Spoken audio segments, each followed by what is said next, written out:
सबै पीडा भुले मैले इलामको बसाइमा।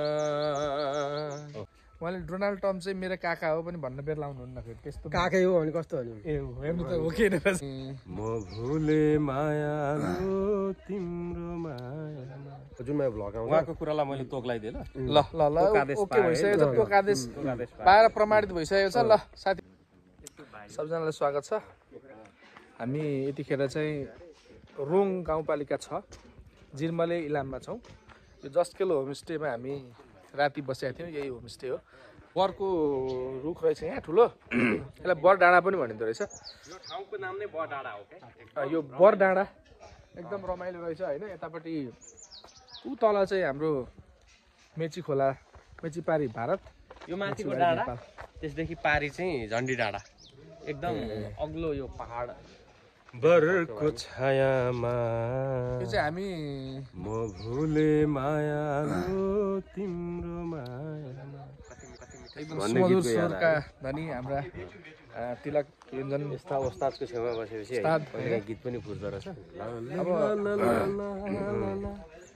लाउनु भन्दा झुटो माया नलाएकै बेसा, टुट्ला मना कहीँ कतै लाग्यो भने ठेसा। शब्द फेरि उही छ। ल एकदम एकदम मिठो गीत गाएर होइन मेरो भ्लगमा चाहिँ अलिकति इच्छा थप्ने काम गरिदिनु भयो। उहाँहरूलाई पनि धन्यवाद छ। अब तिलक तामाङ भन्ने बित्तिकै हाम्रो झापाको एकदमै सुमधुर आवाज रेडियोकोदेखि लिएर टेलिभिजनको होइन, समाचारमा, कार्यक्रममा, स्टेजमा, भिडियोमा, हरेकतिर होइन आइराख्ने हाम्रो खबर खेती भनेर अहिले एउटा खेती उनले गरिरहेछन्। त्यो खेती राम्रै फस्टाएको हामीले देखिरहेछौँ होइन। र हाम्रो निश्चल आचार्य चाहिँ अब मैले धेरै पुराना हाम्रा श्रोताहरूलाई चिनाउनै पर्दैन होइन। उहाँको नाम नै काफी छ। आँगन एफएमदेखि हाम्रो सहकार्य, त्योभन्दा अगाडि पाथिभरा एफएम, त्योभन्दा पनि अगाडिदेखि लामो समयदेखि मिडियामा आबद्ध हुनुहुन्छ, सक्रिय हुनुहुन्छ होइन। र मिडियामा लागेर एउटा इमान्दारिताका साथ काम गर्ने हाम्रो निश्चल आचार्य। मार्केटिङमा पनि उस्तै होइन, समाचारमा पनि उस्तै, कार्यक्रम चलाउनेमा पनि उस्तै, अनि स्टेजमा पनि होइन उहाँले उस्तै तरिकाले आफ्नो प्रस्तुति दिनुहुन्छ। गीत गाउनमा पनि उहाँको धेरै पुराना गीतहरू छन्। युट्युबमा सर्च गर्नु होला, निश्चल आचार्य भनेर सर्च गर्नुभयो भने आउँछ होइन। सबै पीडा भुले मैले इलामको बसाइमा, स्वर्गै खोले जस्तो लाग्यो मलाई प्रिय तिम्रो हसाइमा। एकदम सुमधुर स्वर होइन। यो गीत चाहिँ कसको दाइ? जगदीश समाल, आदरणीय गायक जगदीश समाल। हाल चाहिँ उहाँ नेपाल बाहिर हुनुहुन्छ। दाइको एउटा आफ्नै शब्द रचना पनि थोरै एक लाइन। दाइको आफ्नै शब्द सङ्गीतमा धेरै गीतहरू रेकर्डेड छन्। धेरै गीतहरू लोकगीतहरू छन्। दाइले अहिले सुनाउन चाहनु भयो, तपाईँहरू आफै हेर्नु होला भनेर लिएर पनि यहाँहरुमा उहाँको युट्युब च्यानलमा हेर्न सकिन्छ त। उहाँको युट्युब च्यानलमा। यता चाहिँ हाम्रो प्रकाश बानिया होइन, जसलाई चाहिँ झापामा एकदमै फुर्तिला, एकदमै सक्रिय, ह्यान्डसम होइन, पत्रकारको रूपमा पनि चिनिन्छ। Handsome unlimited. खेलकुदमा त्यस्तै होइन। अब अगाडि बसेर समाचार भन्दाखेरि चाहिँ टेलिभिजनमा हेरिरहँ जस्तो, सुनिरहँ जस्तो आवाज। र धेरै युवतीहरू पनि झापामा उहाँका फ्यान हुनुहुन्छ। इलामतिर पनि अनि युवती मात्रै नभएर युवाहरू पनि धेरै युवाहरू पनि हुनुहुन्छ। तर धेरै चाहिँ युवतीहरू नै हुनुहुन्छ उहाँको। त्यो चाहिँ मलाई थाहा छैन। त्यो कुरो तपाईँहरूलाई त्यो हामीले मूल्याङ्कन गरेका छौँ। त्यो अब यस्तो हुन्छ, भ्याइँदैन भने क्या सतो फ्यानको कहाँ के यताउता त्यो अब भ्याइँदैन। अब काममा व्यस्त होइन। त्यो भएकोले गर्दाखेरि अब त्यो चाहिँ त्यतितिर सोच्न अलिक भ्याएको छैन। हो, कुरा गर्दै जाँदाखेरि उहाँको कुरा सुन्दै गयो भने उहाँले डोनाल्ड ट्रम्प चाहिँ मेरो काका हो पनि भन्न बेर लाउनुहुन्न फेरि त्यस्तो काकै हो भने कस्तो हो नि ए हो हेर्नु त हो के होइन।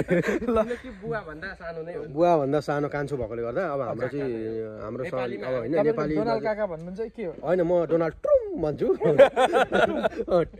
हजुर हजुर यस्तो गर्थ्यो म डोनाल्ड ट्रम्प। जो बाइडेन चाहिँ उहाँको सानीमाको बुवाको सानीमाको छोरा ठुलो बा हुनुहुन्थ्यो। अहिले डोनाल्ड ट्रम्प चाहिँ ठ्याक्कै काका हो। ठ्याक्कै काका हुनुहुन्छ। ल ठिक छ। उहाँ हाम्रो अब यहाँ के भन्ने अब तिलकको बारेमा होइन, शब्द अब उहाँ हेन्डसम अनलिमिटेड, उहाँको पनि फ्यान फलोइङ युवतीहरूप्रति धेरै छ। चस्मा छुटेको र मान्छे भन्नु चस्मा हराएको मान्छे। यति भन्दै र म के भन्न चाहन्छु भने सम्पूर्ण भिडियो हेर्ने सम्पूर्ण दर्शकहरूलाई हाम्रो तिलक सर चाहिँ हाम्रो एकदम यहाँ रेडी हुनुहुन्छ जोडी बाँधिनका लागि। कोही पनि इन्ट्रेस्टेड हुनुहुन्छ भने उहाँमा केही कुरोको कमी छैन होइन, ह्यान्डसम हुनुहुन्छ, बौद्धिक क्षमता त्यस्तै राम्रो छ होइन, अरूभन्दा पनि पैसा पनि राम्रै कमाउनुहुन्छ सुटुक्क चाहिँ पैसा राम्रो कमाउनुहुन्छ होइन।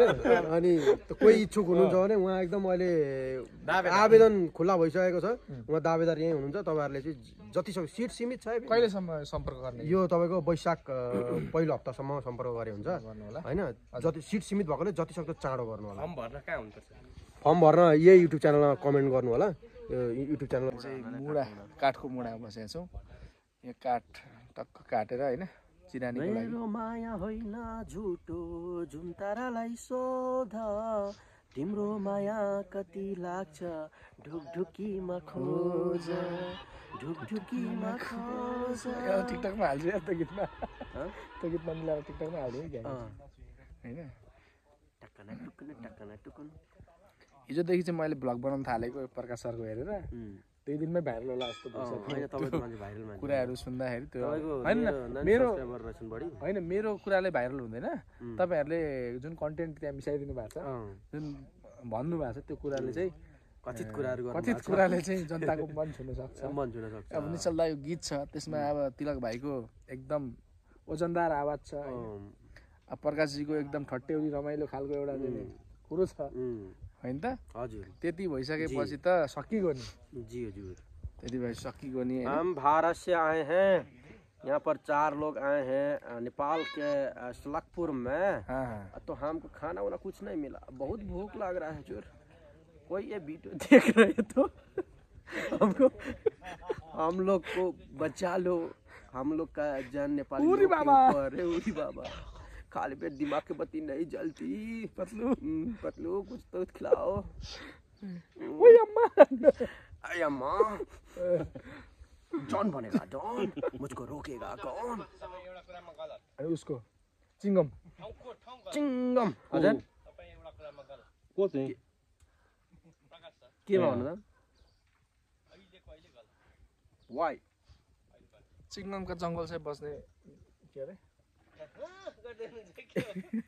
चिंगम के जंगल से चिंगम के जंगल से बस्ना इम्पोसिबल नहीं। धेरै तल रहेछ उहाँको के रहेछ भन्दै गर्दा यो तपाईले भन्दै गर्दा खिच्दै गर्दा भनिरहनु भएको छ होइन।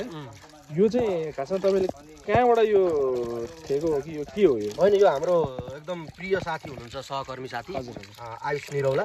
उहाँलाई चाहिँ हामी यति बेला निकै मिस गरिरहेछौँ होइन। उहाँको बोल्ने शैली चाहिँ मैले अगाडि भनेको होइन, काकान टुकुन काचा कुचुक भन्ने शब्दहरू चाहिँ मैले उहाँबाट सापटीमा आएको हो। उहाँलाई चाहिँ हामी एकदम यहाँ सम्झिन चाहन्छौँ। यो यस्तो कुरामा फेरि हाम्रो आयुष सर निकै अगाडि हुनुहुन्छ क्या, टाकन टुकुन पारिहाल्नुहुन्छ। टाकन टुकुन काचा कुचुक यस्ता आलु सालु सबै काचा कुचुक पारेर पकाउनलाई एकदम रेडी हुन्छ। अब यो पकाउनलाई रेडी भयो। यहाँ चाहिँ हाम्रो निश्चल आचार्यलाई प्याज काट्नमा व्यस्त हुनुहुन्छ। यता हाम्रो आलु पखालेर तयारी भइसकेको छ र यो टमाटर प्रारम्भिक चरणमा टमाटर पनि अर्ग्यानिक भन्दै हुन्छ अङ्कलले, त्यो पनि अर्ग्यानिकै हो।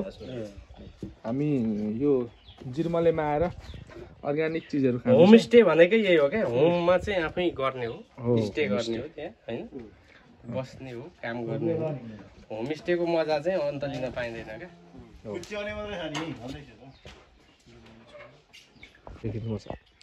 प्रकाश सर के खानुभयो तपाईँले? यो चाहिँ टमाटर हो। टमाटर काँचै पनि खान मिल्छ? होइन, तल झापातिर चाहिँ खान मिल्दैन। यो चाहिँ इलामको यो सलकपुरमा होइन, यहाँको भूमि यस्तो उर्वर भूमि छ। यहाँनिर चाहिँ कुनै पनि विषादी प्रयोग नगरिकन अर्ग्यानिक मल प्रयोग गरेर फलाएको चिज भएकोले गर्दा यसलाई चाहिँ यो काँचै खान पनि मिल्छ क्या। तपाईँलाई लागिरहेको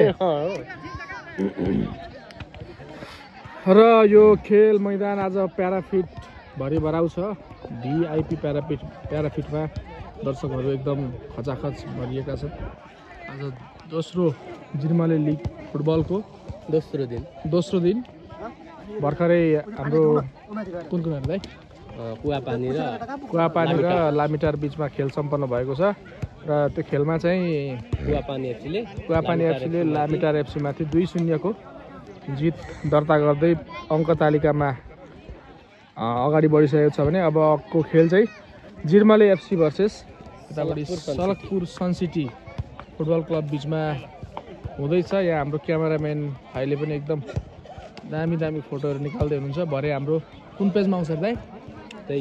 सन सिटी फुटबल क्लबको पेजमा हेर्नु होला। र दर्शकहरू एकदम डाँडा काँडामा बसेर होइन पानी पर्दा पनि पानीमा भिजी हेर्नु भएको छ यो खेललाई। एकदम यो गाउँमा फुटबलको रौनक पुगेको छ।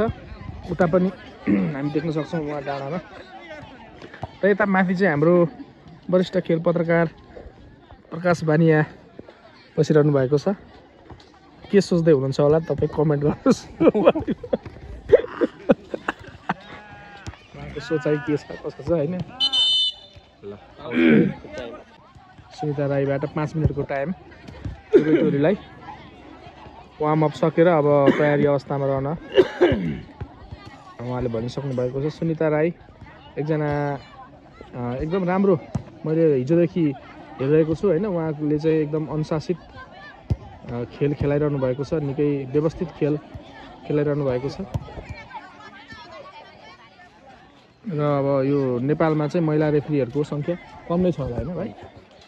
कम छन् र पनि अब उहाँले राम्रो खेल खेलाइरहनु भएको छ। आशा गरौँ उहाँले योभन्दा ठुला प्रतियोगिताहरूमा पनि आफ्नो अम्पायरिङ गर्नुहुनेछ र नेपाली फुटबलमा योगदान गर्नुहुनेछ भन्ने हामीले आशा गरेका छौँ।